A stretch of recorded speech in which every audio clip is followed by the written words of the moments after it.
Some people say they fell into adultery, but adultery doesn't just happen. So if it doesn't just happen, what comes before it? Let's talk about it today.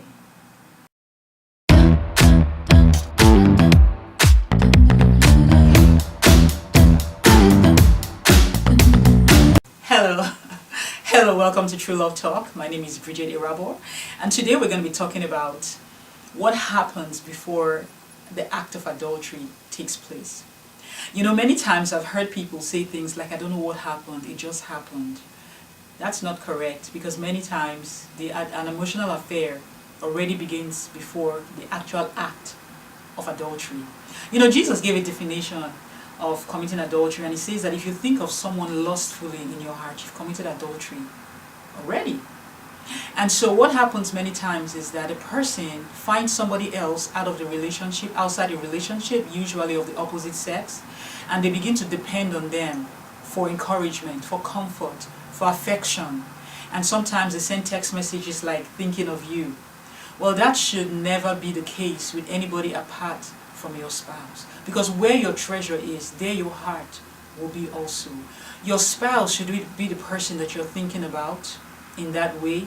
Your spouse should be the person that you want to run to tell, you know, when good things happen, when great things happen, you want to share it with them. When things are not going right, you want to talk things out with them.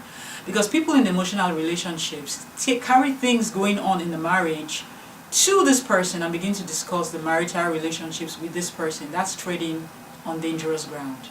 Now you may say, well, my husband and I, we're not, you know, that close anymore. We used to be close. Well, you can cultivate that friendship again.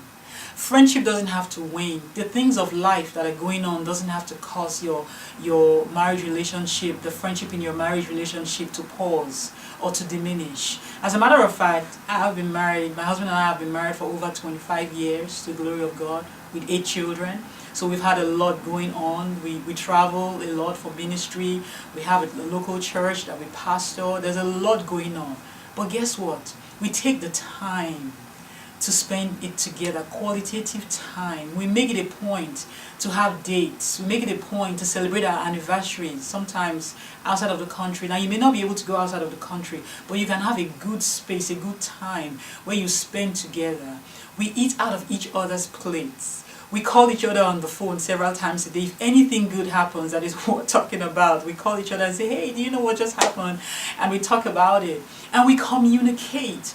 When things may not seem to be going so well, you don't just run away or get mad. You sit down and you talk it out and you talk it out and you talk it out until there is a change. That's what friends do. I encourage you to let your husband or your wife be the closest person to you. And the word guarantees you a beautiful, successful marriage, because that is true love. When you do everything that needs to be done to make that marriage great. Because true love never fails. I hope you have been blessed. Thank you so much for watching. And I'll see you in another True Love Talk. But please like and subscribe to this channel. My information can be found in the handles below. And I'll see you next time. God bless.